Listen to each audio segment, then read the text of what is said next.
In my videos, I have been very critical of democracy, so much so that I think it's probably one of the major subjects for my videos, and you could probably make a drinking game out of how many times I mention Bertrand de Jouvenel.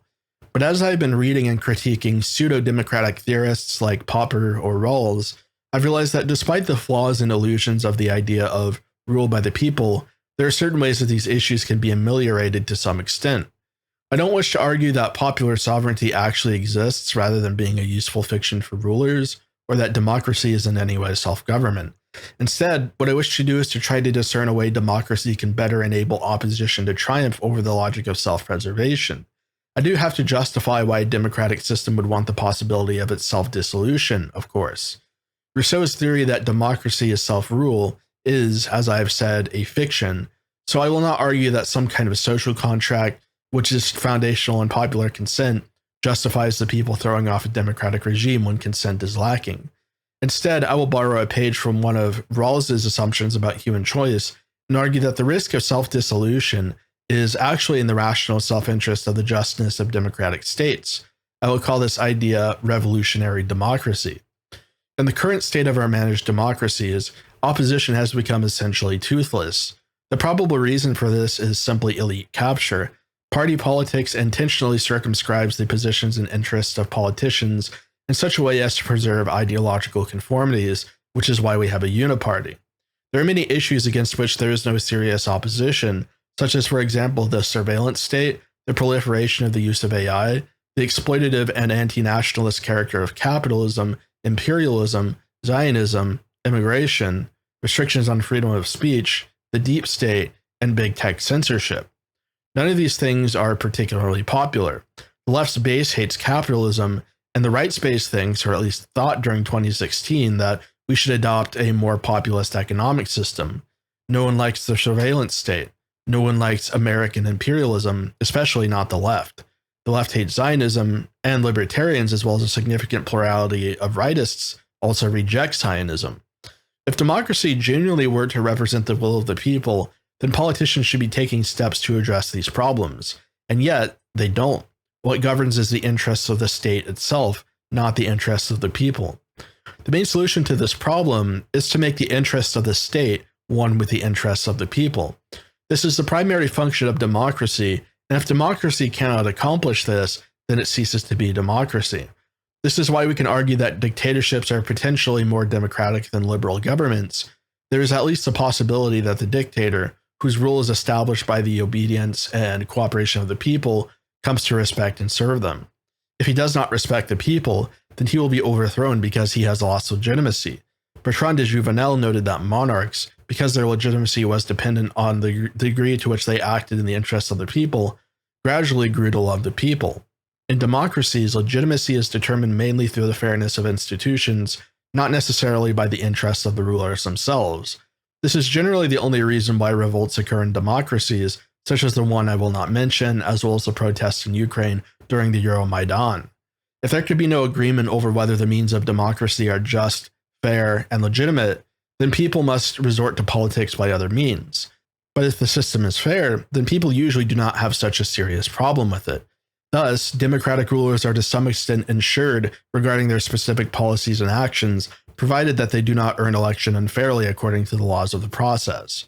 But this fact that people want to trust procedure, that the legitimacy of the rulers is dependent upon trust in this procedure, means that an alteration to the procedure can change the interests of the elite.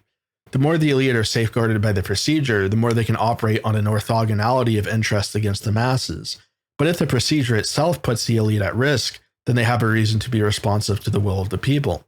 There are a few reasons we can, to some extent, accomplish this goal. The first is to ensure the circulation of the elite by abolishing the party system. The party system is perhaps the single most factor in the ideological unity and security of the elite, since parties determine who gets to run for office, whose campaigns will be successful due to the accumulation of donated capital, and what policies candidates are allowed to propose. Parties can potentially create dynasties by favoring politicians from certain families. Parties can also serve to censor the democratic process by excluding candidates with radical or populist points of view. Although Trump has been a fake populist, during 2016 he presented himself as an anti-establishment candidate, and for which reason the Republican Party tried to exclude him from the primary. Parties, because they maintain ideological conformity and are responsible for capital concentration, mean that independent opposition cannot possibly win election. Abolishing parties would mean that candidates are capable of proposing individual platforms, and the more individual a platform is, the more potential it has to reflect the actual will of the people and to generate ideological diversity. Without an apparatus of ideological conformity and censorship, radical candidates who put the people first can run and potentially succeed, which brings me to my next point. My second argument is that the threat of the self-dissolution of democracy incentivizes democratic politicians to implement the will of the people. Because if democratic leaders cannot reflect what people want, then the people will choose an alternative means to express their will. This keeps democratists on their toes and means that the insurance they previously enjoyed due to the legitimacy of the system comes into greater peril. No longer will people trust the process, but they will be able to judge whether candidates are capable of expressing their will and to act accordingly. The role served by revolt and protest would actually be represented by the system itself, so in such a way, the phenomenon whereby discontent is simply captured by the system comes to an end. Discontent would actually end up being effective since the people can more or less coerce democratists into doing their job by voting for self-dissolution. The more and more dissolutionist parties gain ground, the more democratists will pivot to capture voters. This is why it is in the self-interest of democracy to accept the possibility of self-dissolution, which it must guarantee with a right to equal political participation and a right to freedom of speech and ideas. To put it in another way, the paradox of tolerance completely eliminates the responsiveness of politicians to popular sentiment because it insulates them from risk. Tolerance is potentially more democratic than intolerance, and the problem of freedom might not actually be a problem at all. Third, another problem exists regarding the relative freedom that wealthy donors have to influence the political process. Because of the fact that democratic campaigns are foundational in the capital of the 1%, the rich become oligarchs and are able to completely determine which candidates have a chance at winning. This is one of the biggest reasons why we not only have a uniparty, but also why the two-party system stays in existence. The simplest solution is to mirror the way voting itself works for political donations. In other words, we apply the principle of one man, one vote to donors. There should be an absolute cap on the amount of money people can donate. This would have to be a very small amount, probably somewhere around $100. In such a way, candidates would have to court the majority of the people if they want to have a chance at deploying a successful campaign. This not only incentivizes politicians to adopt the policies wished for by the masses, but it also strikes a serious blow against the oligarchical tendencies of democratic systems. This then brings us to the central question of this video: can we rescue democracy? These solutions seem like they have the potential to transform democracy from a top-down, elite-centered machine of consent generation into a form of populist government that genuinely implements the general will. However, the reasons why democracies coalesce around an elite unity of ideology are broader than just the form of the process. In revolutionary democracy, perhaps we have ended the phenomenon of direct oligarchy, but oligarchy can continue by indirect means. The will of the people is influenceable, and nothing influences the public more than the media. It's cliché to note that the media is controlled by powerful interest groups who use it to push their various agendas. To say that the state should be ruled by the people is basically to say that it should be ruled by CNN, MSNBC, and Fox. One could argue that the availability of the internet serves as a counterbalance to the influence of mainstream media, and for which reason trust in the media has declined to very low levels. But I think despite general distrust in the media, people are still heavily influenced by it. They determine what news we receive and how we perceive crises and disagreements.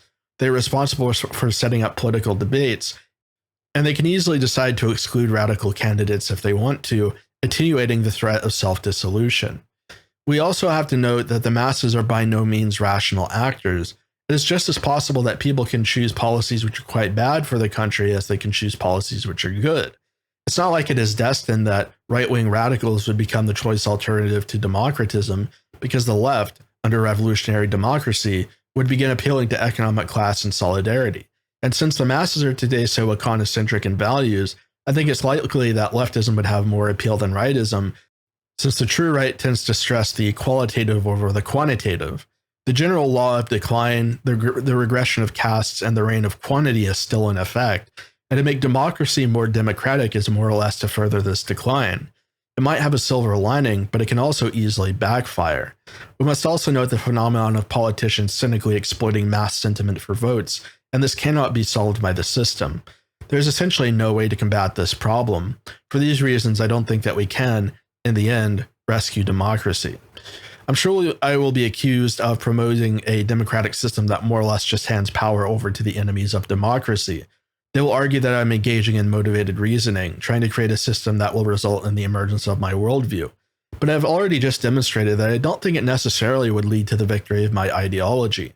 Communists often argue for forms of direct democracy over an emphasis on democracy as well. In fact, I think almost no one would adopt the precepts of my traditionalism in the modern world, so my ideology is to some extent quixotic. My reason for proposing revolutionary democracy is simply that I want to see democracy in the best light possible.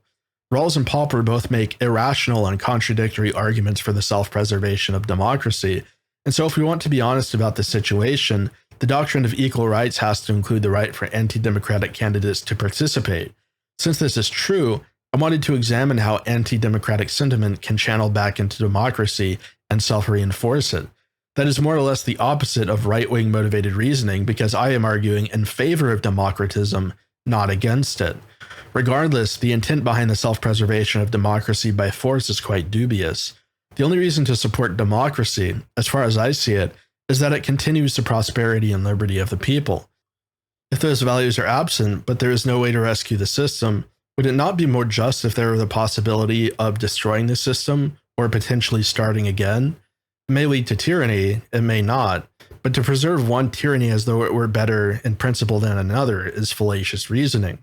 Rawls and Popper both believe in liberty and equity, and if a liberal system cannot produce that, why be a liberal? Why respect the system? Popper and Rawls cannot countenance that liberalism, insured against opposition, could fail its purposes. In the case of Popper, he repeatedly stresses that rationalism is superior to irrationalism because we understand that we might be wrong. But if democracy does not admit that it could be wrong, is democracy really based on rationalism, by which I mean the employment of rational argumentation? We can certainly construct a latticework of reason whose conclusion is that liberalism is the most just, but we cannot thereby discern that democracy will always, in practical terms, embody that justice. If we are being rational, then we have to stop looking at this so narrowly and instead consider concrete facts rather than formulating the system a priori. This is because the entire reason why we might propose a theory of liberalism is to actually accomplish the goals of liberalism. If there are empirical challenges to that, then we cannot ignore them and still be consonant with our rational intent. We have to address the arguments that people make against democracy if we want to do, as Popper states, and arrive at truth through rational argumentation. That argumentation cannot occur through the power structure of democracy itself. The democracy cannot be said to be rationalist. In other words, the paradox of tolerance, even if we ignore its basis in contradiction and tautology, is the enemy of rationalism. One could argue that my proposal would simply result in majority rule, as a certain degree of insulation from the popular will can lead to the protection of minorities. If minorities are not represented, then we cannot say that the nation represents the general will, but rather only the will of the majority. But I have not proposed doing away with the division of powers in certain republican institutions of the state.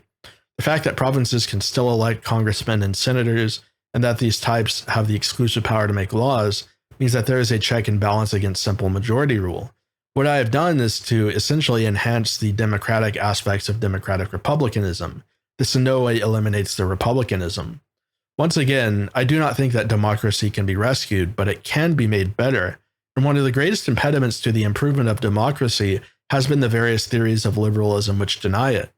I think I speak for most people in today's countries when I say that the two-party system is inadequate, that the will of the people isn't represented, that politicians do not act in the interests of our countries, and that the elites do not know what is best for us.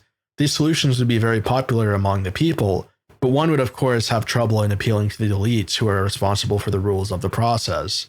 I do not think that these policies would ever be implemented, mostly because power actors are essentially Machiavellian.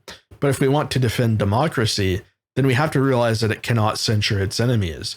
Respect for democracy means respect for opposition.